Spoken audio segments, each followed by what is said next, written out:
The morning light filters through lace curtains in a Connecticut home, illuminating the face of a woman once called the greatest actress of her generation. Meryl Streep, now 76, sits quietly with a cup of tea, surrounded by the golden statues that chronicle her unparalleled career. 3 Oscars among 21 nominations, a record unlikely to be broken in our lifetime. Her hands, once steady enough to master every accent, every nuance of character from Sophie Zawistowski to Margaret Thatcher, now bear the subtle tremor of age. In her eyes, behind the familiar sparkle that captivated audiences for half a century, lurks something else. The weight of outliving contemporaries, of watching an industry she revolutionized slowly, forget its own history, and the silent burden of being the last titan standing in an era of disposable celebrity. But to understand how we got here, how the farm girl from New Jersey became both the most celebrated actress in film history and perhaps its most elegant tragedy, we must go back to where it all began. This is the story of a woman who gave everything to her art, who redefined what it meant to disappear into a role, and who, in achieving the impossible standard of perfection, found herself increasingly alone at the summit. What happens when you reach every peak, win every accolade, and find yourself with nowhere left to climb? If this story moves you, tap like so others might find it, and join us as we uncover the bittersweet reality behind the legend, how Meryl Streep's greatest triumph may also be her deepest tragedy. Mary Louise Streep entered the world on June 22, 1949, in Summit, New Jersey, born to a commercial artist mother and pharmaceutical executive father. The eldest of 3 children, she grew up in comfortable middle-class suburbia, a world away from the glamour of Hollywood. There was little indication in those early years that this cheerleader with the infectious laugh would one day become cinema's most decorated performer. "I was the class clown," Streep would later recall. "I was the girl who could do silly voices and imitations of teachers." It wasn't about being the center of attention. It was about making people laugh. This natural chameleon quality, this ability to slip into other skins, would become both her superpower and, decades later, the very thing that would leave audiences wondering who the real Meryl Streep actually was. The first wound came early.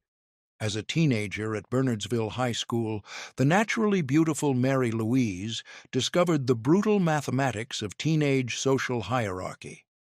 Despite her intelligence and talent, she felt persistently overlooked, caught in the vicious politics of adolescent popularity. "I was tall, with glasses and frizzy hair," she once confided to a journalist. "I wanted so much to be pretty, to be noticed, to be thought of as attractive. And I wasn't, not in that conventional way." This early experience of invisibility would later fuel a fierce determination to be seen, to command attention, not through conventional beauty, but through the undeniable force of talent. In 1967, Streep arrived at Vassar College as the Vietnam War raged and second-wave feminism gained momentum.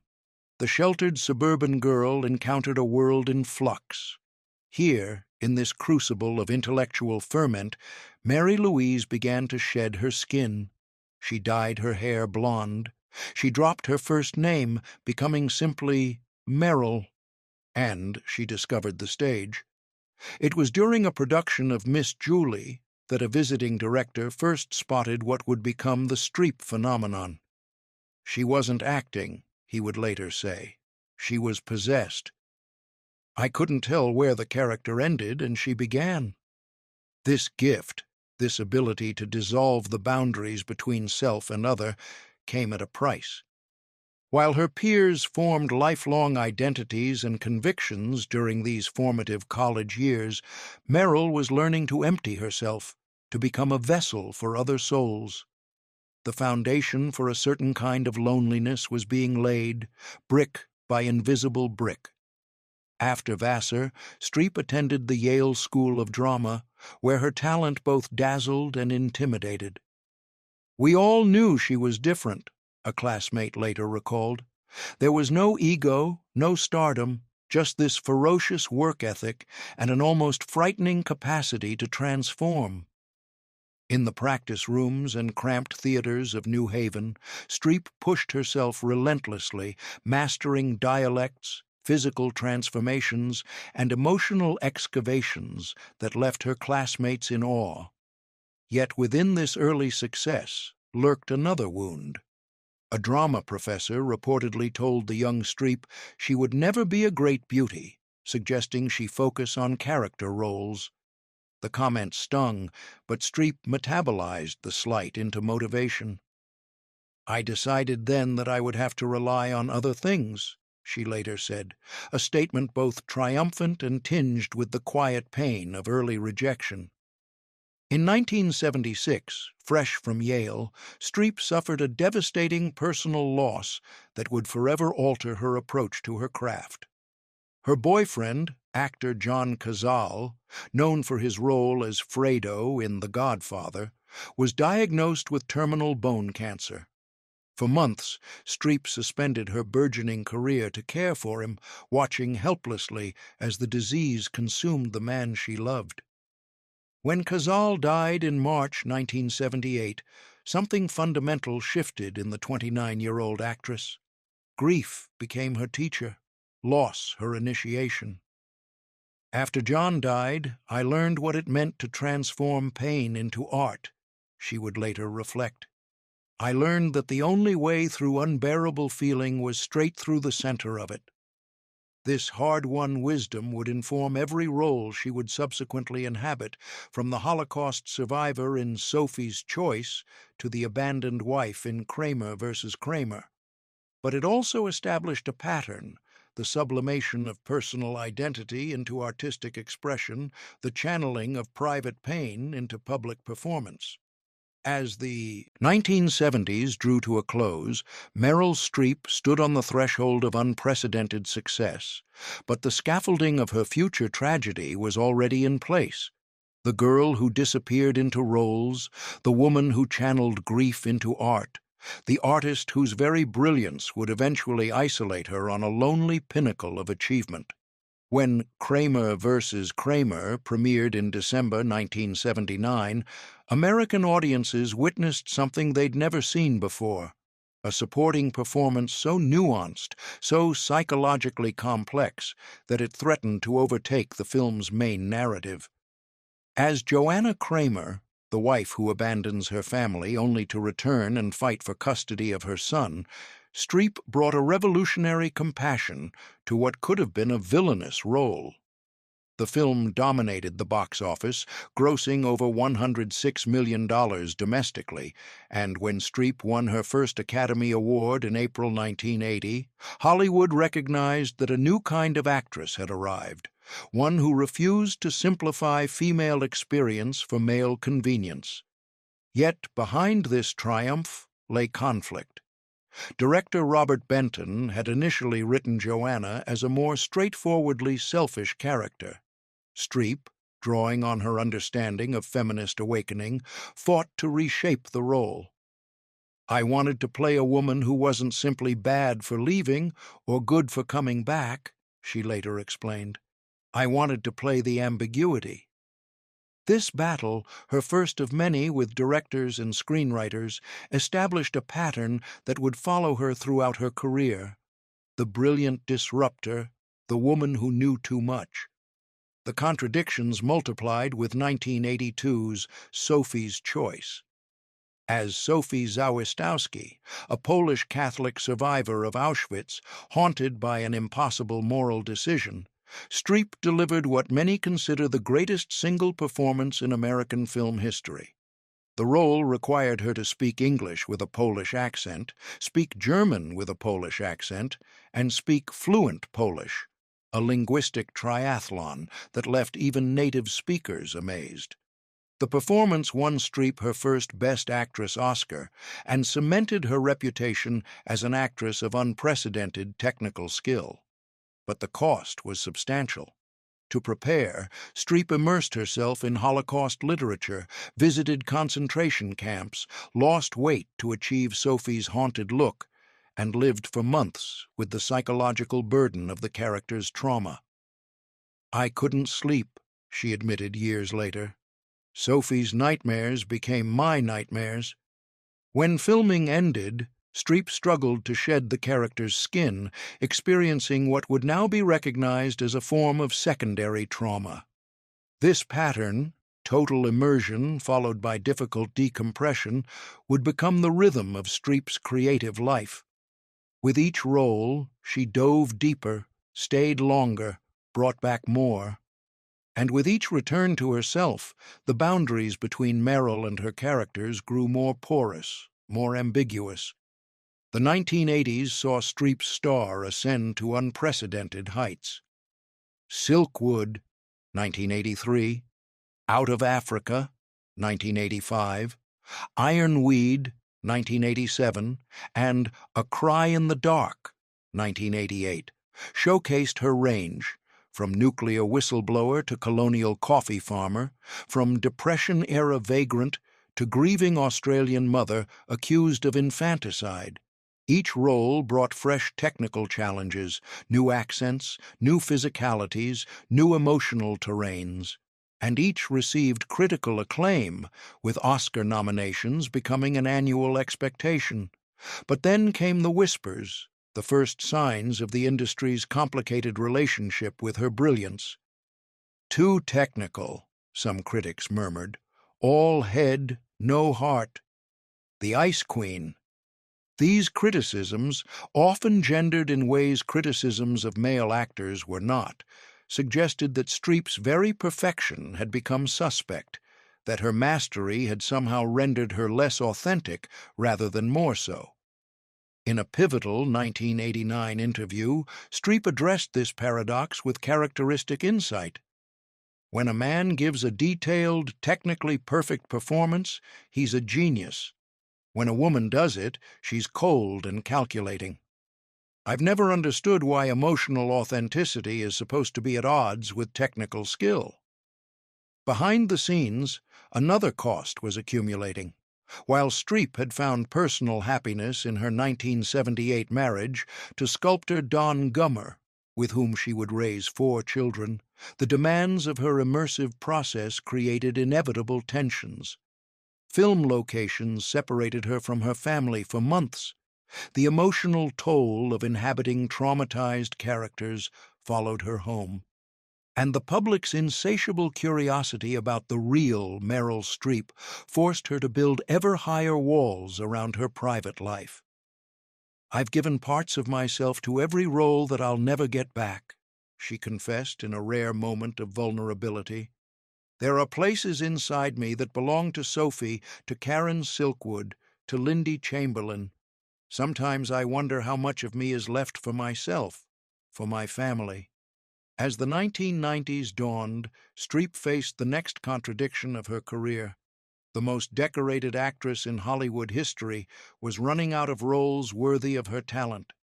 Hollywood's systemic ageism, particularly brutal toward women, meant that as Streep entered her 40s, the scripts offering complex female characters began to dry up.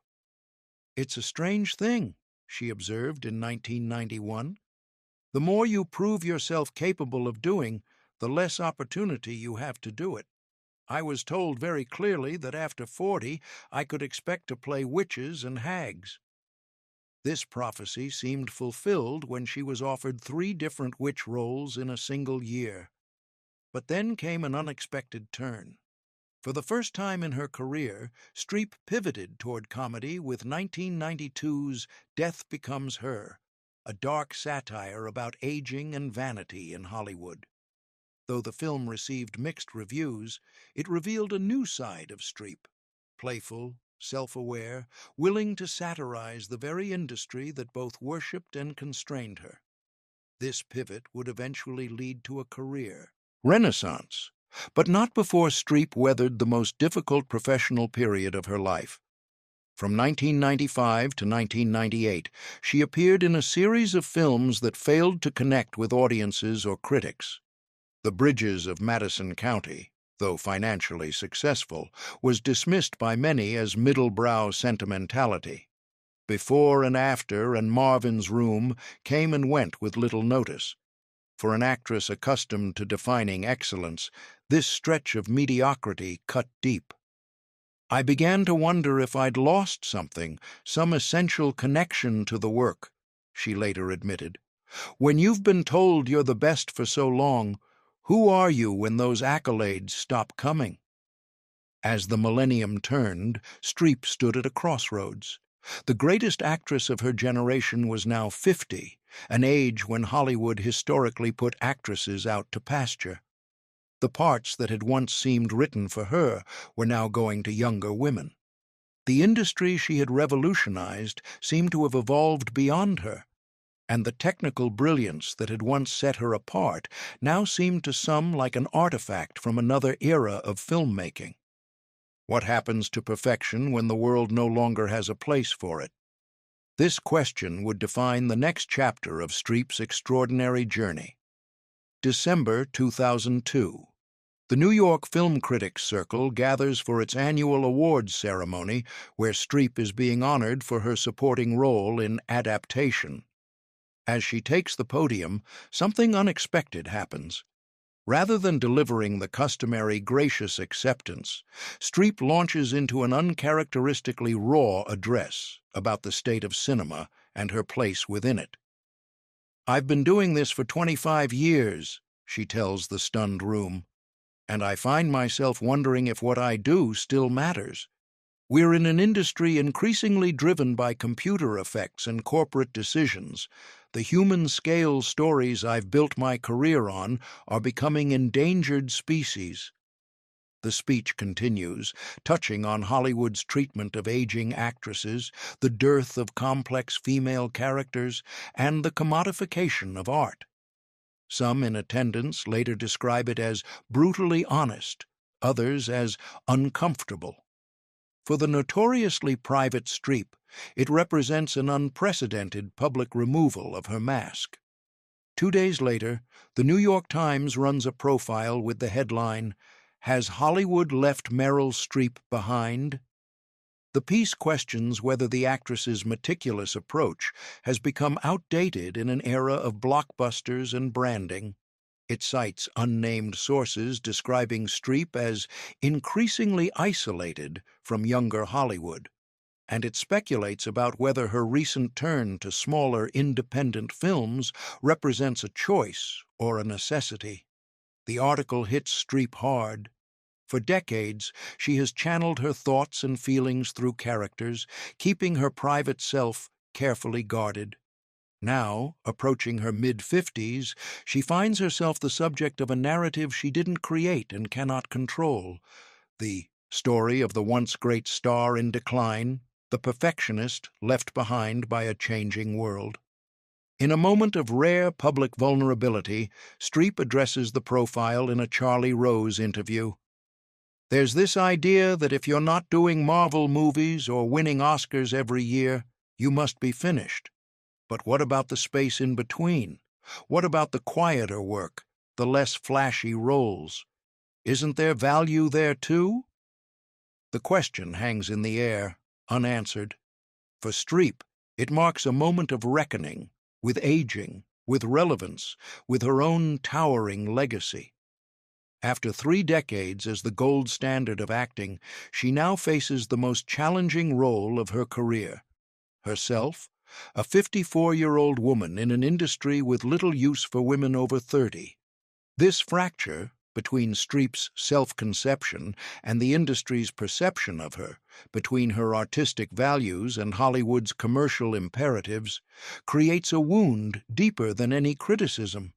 For the first time, the woman who could become anyone begins to wrestle publicly with the question of who Meryl Streep actually is when not hidden behind a character.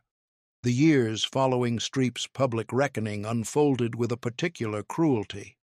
As if to confirm her worst fears, the roles offered to her increasingly fell into reductive categories: the eccentric older woman, the stern matriarch, the fading beauty clinging to relevance.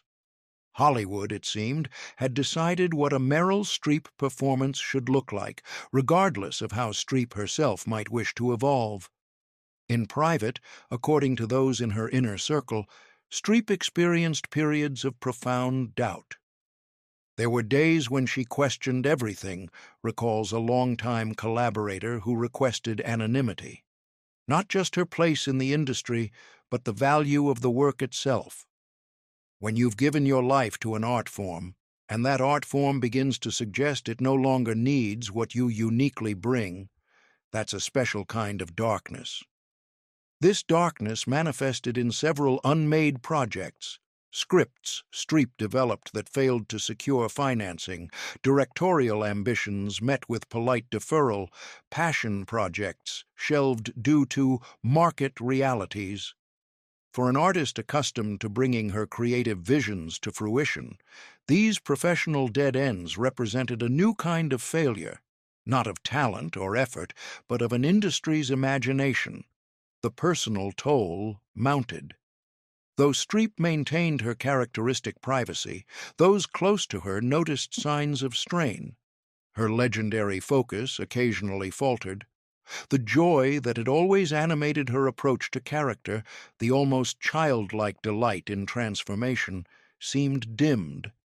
And the hermetic boundary between public and private life that she had maintained for decades began to show cracks. In a particularly telling moment at a 2004 Women in Film event, Streep departed from her prepared remarks to share an anecdote that stunned the audience. She described receiving a call from her agent about a potential role, only to be told later that the director had decided she was too old for the part, a woman in her 50s. "I thought, this is it," Streep said quietly. "This is how it ends." Not with bad reviews or scandal or tragedy, but with a simple no based on a number. The period also brought personal losses that compounded her professional challenges. Several of Streep's contemporaries and friends from her early theater days passed away, including Glenn Close's sister, stage actress Jessie Close, and legendary acting teacher Uta Hagen. These deaths served as stark reminders of mortality and the passage of time. "When your friends start dying," Streep confided to a journalist in 2006, "it changes your relationship to your own work. You become acutely aware that you have a finite number of performances left. The question becomes not, what role will I play next, but what do I want to say with the time I have left?" This existential question led Streep to make unconventional choices. She accepted roles in smaller, independent films that paid fractions of her usual fee. She championed female directors at a time when they received even less industry support than today. And she began, cautiously at first, to use her platform for advocacy, speaking out about gender inequity in Hollywood, the lack of roles for older women, and the industry's narrow beauty standards. These efforts, while personally meaningful, did little to change the structural realities she confronted. Studio executives continued to fund male-driven projects at higher rates. Younger actresses continued to be cast opposite men 20 and 30 years their senior. And the subtle but persistent whispers continued that Streep was difficult, too opinionated, not commercial enough. The nadir came in 2007 when a high-profile director publicly stated that Streep had aged out of leading roles. Though he later apologized, claiming his comments were taken out of context, the damage was done. The industry's unspoken prejudices had been voiced aloud, and Streep found herself in the uncomfortable position of having to defend not just her talent, but her very relevance. In response, Streep did something few expected. She pivoted once again, this time toward mainstream commercial cinema. When offered the role of fashion magazine editor Miranda Priestley in The Devil Wears Prada, a part many serious actresses might have dismissed as lightweight, Streep saw an opportunity. She transformed what could have been a one-dimensional villain into a complex meditation on female power and its costs, delivering some of her most iconic lines in a near whisper rather than the expected shout.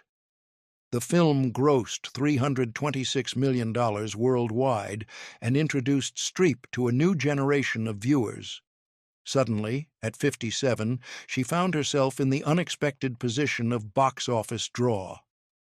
Mamma Mia followed in 2008, grossing an astonishing $609 million globally. For the first time in her career, Streep became not just critically acclaimed, but commercially bankable. Yet even this late career renaissance came with complications. Some critics dismissed these more commercial projects as beneath her talents. Others suggested she was slumming it or selling out. The woman who had once been criticized for being too serious, too technical, too perfect, was now being criticized for having too much fun. "I find it fascinating," Streep observed in a 2009 interview, "that when women in this industry try new things, expand their range, surprise audiences, especially later in their careers, the response is often suspicion rather than celebration. It's as if we're only allowed to be one thing, to occupy one lane." As Streep approached her 60s, this tension between artistic fulfillment and external validation, between her own evolving interests and the industry's fixed ideas about her, remained unresolved. The darkness had not fully lifted, but something else had begun to emerge from this period of doubt and reinvention. A new Meryl Streep, one less concerned with perfection and more interested in possibility. The Meryl Streep who emerged from her professional dark night was, paradoxically, both more vulnerable and more powerful than before. As she entered her 60s, a strange alchemy occurred. The very age that had threatened to sideline her became instead a kind of liberation. "There's a freedom that comes with no longer being the ingenue," she reflected at a 2011 press conference for The Iron Lady. "When you're young in this business, especially as a woman, you're constantly thinking about how you look, how you're perceived. At my age, I still care. I'm human, but I care much less. And that's enormously freeing." This freedom manifested in roles of astonishing diversity. As Margaret Thatcher in The Iron Lady, 2011, Streep won her third Academy Award, this time for a portrayal that required her to span 5 decades of a controversial political figure's life. As Witch Donna in Into the Woods, 2014, she sang Stephen Sondheim with the commitment of a Broadway veteran. In Florence Foster Jenkins, 2016, she deliberately sang badly as the title character, a wealthy socialite with no musical talent but immense passion. And in The Post, 2017, she embodied Katharine Graham's evolution from hesitant widow to courageous publisher. What united these disparate performances was not just Streep's technical skill, but a new quality of emotional transparency, a willingness to let audiences see the effort, the joy, and occasionally even the fear behind the transformation. This late-career openness extended beyond her performances. After decades of zealously guarding her privacy, Streep began speaking more directly about issues that mattered to her: gender equity in Hollywood, diversity in film criticism, the importance of arts funding, and the treatment of aging in American culture. At the 2017 Golden Globes, accepting the Cecil B. DeMille Award for Lifetime Achievement, Streep delivered a speech that explicitly criticized then-President-elect Donald Trump without naming him, focusing particularly on his mocking of a disabled reporter. The speech went viral, drawing both praise and condemnation, and marked Streep's most overtly political public statement. For the actress who had once been criticized for being too perfect, this willingness to be messy, to be controversial, to be human, represented a profound shift. It also coincided with a reevaluation of her legacy by a new generation of critics and filmmakers. What's fascinating about late-period Streep, wrote film critic Mark Harris in 2018, is watching her both embrace and subvert her own iconography. She knows what a Meryl Streep performance is supposed to look like, and she's now free enough to play with those expectations, to undermine them, to surprise us. This reappraisal extended to her earlier work as well. The very performances once dismissed as too technical were now being studied in film schools as masterclasses in the art of screen acting. The accents and transformations that had sometimes been mocked as showboating were now recognized as revolutionary expansions of what was possible for actresses on screen. Yet, amid this critical renaissance and continued artistic productivity, Streep faced the inevitable losses that come with age. Many of her contemporaries, Philip Seymour Hoffman, Alan Rickman, Sam Shepard, passed away. Directors she had worked with closely, including Mike Nichols and Jonathan Demme, died, and several of her longtime collaborators retired from the industry altogether. "There's a loneliness to being the last one standing," Streep acknowledged in a rare personal interview in 2019. "The people who knew you when, who remember what it was like before, they're irreplaceable. And when they're gone, there's a part of your own history that goes with them." This sense of being both celebrated and isolated, of being simultaneously at the peak of recognition and increasingly alone in her experience, defines the bittersweet quality of Streep's late career. She has survived long enough to see her influence everywhere, in the technically adventurous performances of actresses like Cate Blanchett and Tilda Swinton, in the accent work of younger stars like Saoirse Ronan, in the character-driven approach of performers across genders and generations. Yet the very ubiquity of her influence creates a strange kind of invisibility. When an artistic approach becomes the water in which everyone swims, its originator can paradoxically be forgotten. And for an artist like Streep, whose fundamental drive has always been to disappear into roles rather than to assert her own persona, this creates a unique dilemma: how to be seen when your greatest achievement has been teaching others how to vanish. Now, at 76, Streep contemplates these questions with characteristic thoughtfulness. Though she continues to work selectively, health concerns have slowed her once relentless pace. A minor stroke in 2023, unreported at the time but later acknowledged, served as a reminder of mortality and prompted a period of reflection. "I think about legacy differently now," she shared during a masterclass at the 2024 Tribeca Film Festival. "It's not about the awards or even the performances themselves. It's about the moments of connection with other actors, with audiences, with the characters.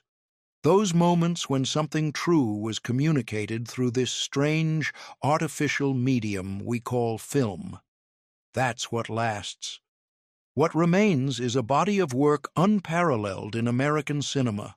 The transformations that changed our understanding of what screen acting could be, the characters who expanded our empathy for experiences not our own, and the subtle revolution of taking women's interior lives seriously in an industry that often reduced them to decorative elements.